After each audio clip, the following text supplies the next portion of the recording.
Assalamualaikum warahmatullahi wabarakatuh. Hai semua, selamat pagi. Kali ini kita ke tema 4, subtema 3, kelas 5 SD. Nah, sebelum kita mulai kegiatan hari ini, kita harus melakukan persiapan belajar. Selanjutnya, setelah selesai persiapan belajar, kita membaca doa sebelum belajar. Jangan lupa ya. Hari ini kita belajar PPKN, tema 4, subtema 3, di pembelajaran 3, 4, dan 6. Tentunya bersama Miss Agus Heriana Sari Tambunan. Kita masuk ke pembelajaran 3, yaitu tentang manfaat gotong royong sebagai bentuk tanggung jawab warga masyarakat.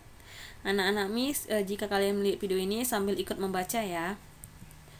Nah, kita lihat ada gambar di sebelah kanan, itu seluruh warga sedang melakukan gotong royong di lingkungan sekitar rumah mereka.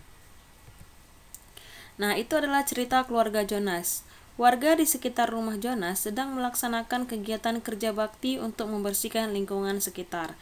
Mereka bergotong royong untuk membersihkan tempat yang dapat menjadi sarang nyamuk. Kegiatan tersebut diharapkan dapat membuat setiap warga memiliki kesadaran terhadap kebersihan lingkungan sekitar. Manfaat dari gotong royong tersebut, masyarakat di lingkungan sekitar dapat terjaga dan terhindar dari penyakit demam berdarah. Jadi kebersihan itu penting ya, karena jika kotor kita akan mendapatkan penyakit demam berdarah. Gotong royong adalah bekerja bersama-sama untuk mencapai suatu hasil yang diinginkan bersama. Banyak lagi memang pengertian gotong royong, namun yang saat ini kita pelajari di kelas 5 SD adalah yang seperti ini pengertiannya. Di internet masih banyak lagi, namun jika kalian lihat di internet, kalian harus bisa memilih kata-kata yang bijak lagi. Nah, di buku Erlangga ini sudah dipilihkan untuk kita kata-kata yang baik. Jadi kita ikuti ejaan yang disempurnakan yang untuk anak kelas 5 SD. Gotong royong menjadi ciri khas bangsa Indonesia sejak dahulu. Masyarakat Indonesia menerapkan gotong royong dalam berbagai kegiatan. Gotong royong adalah budaya yang harus kita lestarikan, karena budaya gotong royong dapat mempererat persatuan antar warga. Nah, ini bukan pengertian gotong royong ya, ini maksudnya gotong royong itu adalah budaya yang harus kita lestarikan, maksudnya bukan pengertiannya yang di atas tadi. Nah, ini adalah gambar yang tadi, seluruh warga sedang melakukan kegiatan gotong royong. Unsur-unsur gotong royong antara lain sebagai berikut. 1. Kegiatan dilakukan dengan cara bekerja sama. Yang kedua, semua peserta gotong royong ikut serta sesuai kemampuan masing-masing. Artinya, apa yang kamu punya, misalnya alat apa yang kamu punya, cangkul, kamu bisa mencangkul rumput yang ada di tanah. Gitu, seperti itu. Maksudnya sesuai dengan kemampuan kalian masing-masing. Sapu, kalian bisa menyapu gitu. Yang ketiga, dilakukan secara sukarela dan tanpa pamrih. Yang keempat, bermanfaat bagi kepentingan bersama. Nah, manfaat penerapan gotong royong dalam kehidupan antara lain sebagai berikut. 1. Membuat pekerjaan menjadi lebih cepat selesai. Yang kedua, pekerjaan yang sulit lebih mudah diselesaikan secara bersama-sama. Yang ketiga, memperkuat rasa persatuan dan kesatuan antar warga. Keempat, memupuk solidaritas dan semangat kebersamaan antar warga. Yang kelima, menciptakan hubungan yang harmonis antar warga. Yang keenam, menumbuhkan sikap tolong-menolong dan kekeluargaan antar warga. Nah, manfaat penerapan gotong royong ini masih banyak lagi manfaatnya. Di internet juga mungkin kamu dapat lebih banyak. Namun, seperti yang Miss bilang tadi, kalau kalian lihat di internet, kalian harus bisa memilah kata yang baik dan yang benar, dan yang sesuai dengan materi kita kelas 5 SD, nak. Sedangkan di internet itu, materinya itu semua untuk umum. Mungkin saja itu untuk pengertian untuk anak SMP atau anak SMA. Jadi, yang 6 inilah manfaat penerapan gotong royong untuk yang bisa kalian pahami di jenjang kalian kelas 5 SD ini. Sampai di sini paham ya maksud Miss? Gotong royong merupakan salah satu bentuk tanggung jawab sebagai warga masyarakat.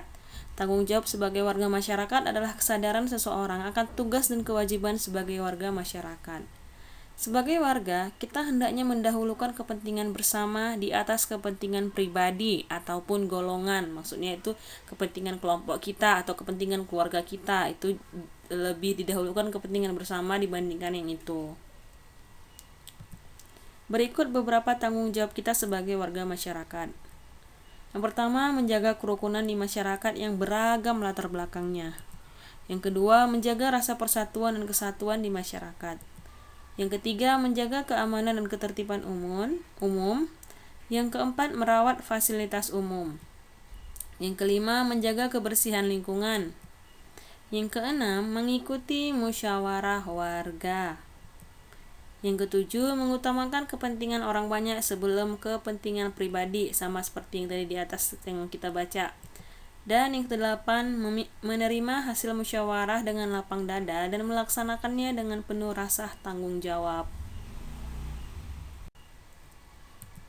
Kita masuk ke pembelajaran 4 tentang hak, kewajiban, dan tanggung jawab sebagai warga masyarakat. Setiap warga memiliki hak, kewajiban, dan tanggung jawab yang berbeda-beda. Misalnya sebagai berikut. 1. Hak. Hak kita memiliki lingkungan yang bersih dan sehat. Hak kita mendapat jaminan keamanan. Hak kita mengikuti kegiatan yang diselenggarakan di lingkungan sekitar. Hak kita menyampaikan pendapat atau saran dalam diskusi dengan warga sekitar. Hak kita mencalonkan diri sebagai ketua RT. Yang kedua, kewajiban. Kewajiban kita adalah menjaga ketertiban dan keamanan lingkungan, menjaga kebersihan lingkungan, saling menghormati dan menghargai antar warga, menghargai pendapat orang lain saat musyawarah, dan mematuhi peraturan yang berlaku dalam masyarakat. Yang ketiga, tanggung jawab. Tanggung jawab kita yaitu mengikuti pemilihan ketua RT, menghargai hasil diskusi, membuang sampah di tempat sampah, mengikuti kerja bakti membersihkan lingkungan, dan melaksanakan ronda malam. Kita masuk ke pembelajaran 6 tentang akibat tidak adanya penerapan tanggung jawab dalam masyarakat. Setiap warga masyarakat memiliki tanggung jawab sesuai dengan peranannya. Jika tanggung jawab tersebut tidak dilaksanakan dengan baik, dapat menimbulkan masalah. Sebagai contoh, lingkungan yang bersih dan sehat adalah hak seluruh warga. Oleh karena itu, warga bertanggung jawab menjaga kebersihan dan keindahan lingkungan. Nah, jadi ini adalah contoh tanggung jawab kita sebagai masyarakat, yaitu membuang sampah pada tempatnya. Namun, masih ada warga yang tidak bertanggung jawab terhadap kebersihan lingkungan. Salah satu sikap tidak bertanggung jawab adalah membuang sampah sembarangan. Sampah yang berserakan membuat lingkungan menjadi kotor dan dapat menyebabkan banjir. Lingkungan yang kotor dapat menjadi sumber penyakit. Nah, banjir dapat merusak lingkungan dan menimbulkan kerugian. Kerugian untuk siapa? Untuk kita semua. Ini adalah contoh seseorang membuang sampah kulit pisang di lantai, padahal di dekatnya ada tong sampah. Namun dia tidak mau membuang ke tong sampah. Dia lebih memilih ke lantai, asal buang saja. Itu tidak boleh dicontoh ya anak-anak Miss. Satu lagi, ini adalah akibat membuang sampah sembarangan. Jadi lingkungan di situ terlihat kotor, bau busuk juga sangat menyengat. Padahal sudah tertulis bacaan dilarang buang sampah di sini, tapi tetap saja mereka membuang sampah di situ. Ini tidak boleh ditiru ya. Jika ada kalian lihat orang seperti itu, jangan ditiru. Akibat lain yang disebabkan oleh sikap tidak bertanggung jawab adalah tercemarnya udara. Misalnya, jika warga membakar tumpukan sampah. Pembakaran sampah di sekitar pemukiman dapat mengganggu kenyamanan warga. Pembakaran sampah menghasilkan asap kotor yang mencemari udara sekitar sehingga kualitas udara bersih berkurang. Nah, ini gambar yang tidak boleh dicontoh. Dia membakar tumpukan sampah, alhasil apinya membara dan asapnya juga semakin banyak. Nah, ini ada gambar bakar sampah. Tuh ada asap, ada karbon dioksida. terjadilah pencemaran udara atau polusi udara. Ada baiknya kalian jika ingin membakar sampah itu dia per hari. Jadi membakarnya itu sedikit aja nak, sedikit-sedikit.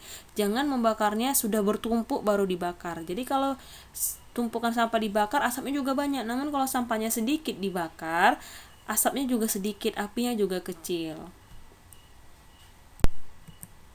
Nah, tadi adalah materi akhir PPKN tema 4 subtema 3. Semoga anak-anak bisa paham isi materi hari ini.